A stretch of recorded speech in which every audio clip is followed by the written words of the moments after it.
just hold the one, even if there's nowhere to go. What I want to say, I've been still making your shadow. I saw to all for me, all the way I'll begin. Find me, and this war, and this war.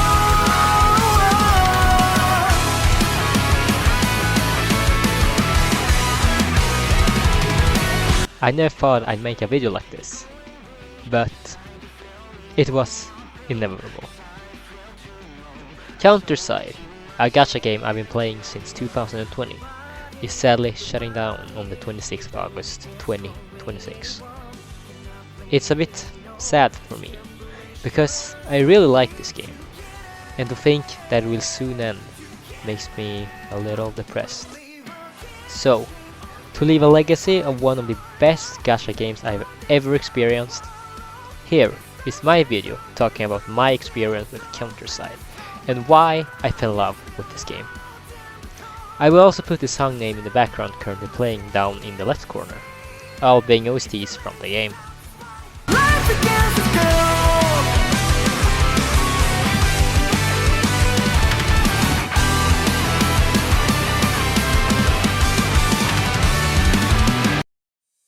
CounterSide was a South Korean anime gacha game made by Studio Side and released in South Korea on February 4th, 2020.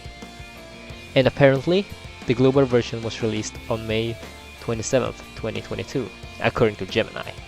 Which is very fucking weird considering I have the opening video downloaded from the game's files on my phone, dated 12th of January 2021, when the game was still called CounterSide Administration Licensed. And I firmly remember starting the game around the same time as Genshin released, because I played that as well. I have a hard time describing CounterSide's gameplay, since, well, it's a mix of multiple genres. But the easiest way to describe it is that it's a side-scrolling PvE or PvP unit management strategy game. It's a bit more complicated than that, but I'm not going into that today. Even if I didn't play this game regularly, I still loved this game. It was, you know, that chill game you had on your phone. And it had its charms too. But the biggest reason why I like this game so much is because of the story. The story, the lore, the characters, they are all amazing. I won't cover the entire story since, well, it's fucking huge. But I will make a summary of all 3 seasons, as well as go over some of my favorite side stories and characters. The story in this game is deep, and it touches very dark subjects. We're talking child experiments, killing said children after they turn into monsters, other worlds and reincarnation. It's a lot. And we would spend hours if I would talk about everything. The story is vast and is essentially divided into 2 types of categories: mainstream and substreams. The mainstream is the main story which follows the main cast, while the substreams are side stories which follows the other amazing characters. But don't be fooled by these categories. The side stories are just as important as the main story, many of the characters and lore being very important to the main plot. The main and side stories are divided into 3 seasons, each with their amazing arcs. The story isn't full of animations or cutscenes, but rather, I would describe it as a visual novel. The characters mostly stand there in their default pose, occasionally moving, changing their expressions, or getting paired with sound effects to fit the scene. But this isn't a bad thing. It's what makes this story experience so unique. There is rarely any voice acting in the stories, but when there is, it's used at the most intense or emotional moments, which adds immersion and emotional depth to what's going on in the moment.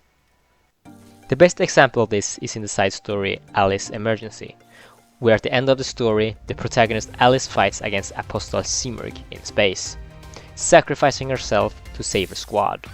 While the debris of the fight falls down from the sky, Maisie has an emotional speech fully voiced. That, paired with a great soundtrack, makes this scene really memorable. 저 언제까지나 당신을 잊지 않을 겁니다요. 당신이 보여준 뒷모습을 가슴속에 새겨둘 겁니다요. 그리고 저도 언젠가 꼭 당신 같은 사람이 될 겁니다요. 그러니까 전 대장님도 언제까지나 거기서 절 지켜보시는 겁니다요. The soundtrack in this game is also a masterpiece. The world and lore is complicated, as it's hours upon hours of build-up, plot development, and many other factors. To understand the story and lore, it's important that we understand the foundation of the world itself. Created by the first observed god Tamiel, the world is in quite a dire state.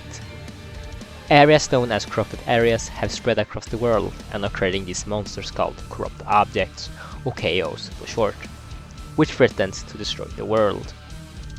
These areas are the result of the CounterSide breaking into the normal side. The normal side is a normal world where the humans live in, and the CounterSide is remnants of old worlds that got destroyed. There also exist people called counters. A counter is a person with a special watch that basically gives them superpowers. The administration is an organization dedicated to protect humanity and the world from destruction, led by the player's character, the Supreme Administrator.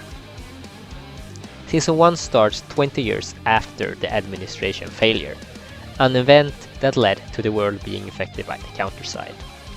We get introduced to our main cast: Hyle, the mysterious commander of Furnace Squad of Coffin Company, Yu Cheon, the laid-back apprentice, and Yu Mina, the new rookie who just wants money. Money, money, money, money, money, money. Season 1 focuses on building the plot and introducing important factors and characters like Delta 7, Prideway Institution, the Society, and Six Wings. The main plot of Season 1 is about the Replacer incident. To save humanity, a group calling themselves the Replacer Syndicate have experimented on humans to make them into human KO hybrids, able to survive the harsh nature of the CounterSide. And in the end, they get defeated. Season 2 is more about world building and side plot development. It focuses a lot of time on the principle that someone's fate and role has already been decided by someone else. While the main plot builds up towards the Clifford game, other threats are introduced as well. The two most notorious being the Society, a cult that worships the legal knowledge, and the Elysium Philharmonic, a group of shadow-type KOs that uses music as their weapon and is originally from a far lost world. Following the main plot, the main cast faces off against the Knights of Redemption, led by the Demon Lord Nehemeth, in a Clifford game. And to understand why this game is so important to the plot, I'm gonna explain it. The Clifford game is a game created by Tamiel, with the entire world at stake. To start the game, a Demon Lord has to declare it. In every world, Tamiel has chosen a human to become the antagonist, and a human to become the wolf. The fate of the antagonist is to defeat the Demon Lord, but in doing so, they become the new Demon Lord. The fate of the wolf is to devour the Demon Lord. To win, the wolf needs to slay and devour the Demon Lord, or the Demon Lord kills the wolf and destroys the world, forcing the administrator to try again in the next one. So, with the world's fate at stake, the main cast engage in final battle against Nehemeth and the Knights of Redemption. And with the help of multiple powerful factions, they succeed in winning the Clifford game. And just as they celebrate that the world didn't get annihilated, Tamiel appears. Season 3 is a lot more chaotic. The first few chapters follow the aftermath of the Clifford game, and we are introduced to factions such as Laika and Felicet of Canary Squad, Fenrir Squad's new member Noel Wright, and the inhuman experience of the Northern Union. The story gives us more depth on other worlds before the current one, and on exiles, people who are not from this world originally. In this season, there are actually two antagonists. The first being Swan Claire, a member of Six Wings and a famous actress in Chamber. And the second being the Demon Lord Thagarion. Let's start with Swan, since she is doing most of the things in the first half. Swan Claire is an exile from another world, and Thagarion's apostle. Thanks to her mirrors, she can create illusions and can turn herself into others to get what she wants. In the story, she meddles behind the scenes using her mirrors in order to release Thagarion from her sarcophague. She does this in the belief that Thagarion will restore her original world in exchange for helping Thagarion destroy this one. Fun fact! It was Thagarion herself that destroyed Swan's old world.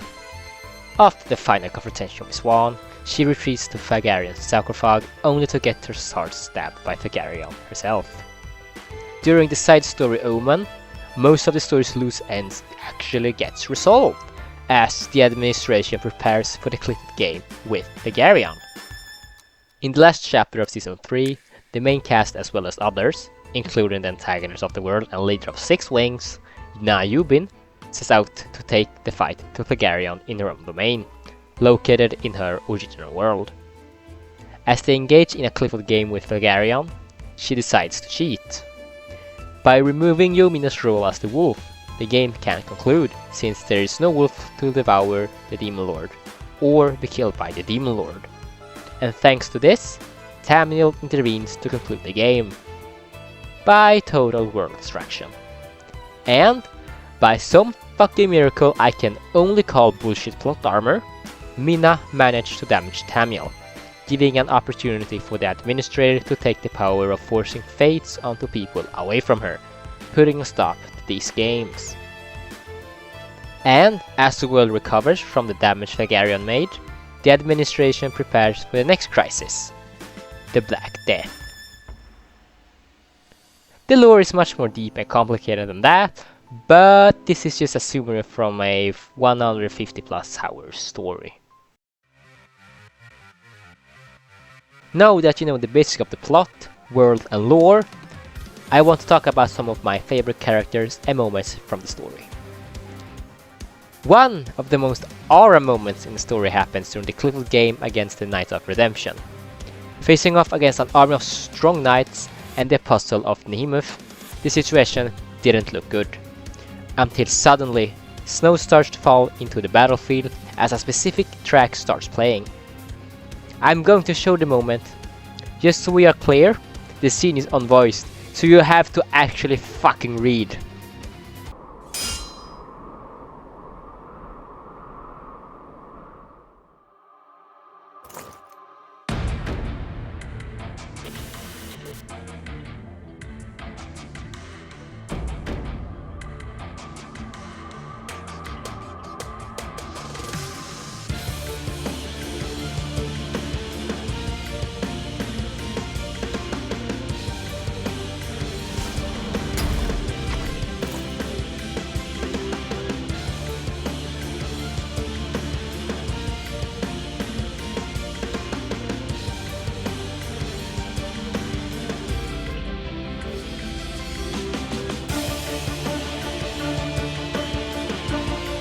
I also have to talk about the lore surrounding Ecclesia, Nequita and Thagarion.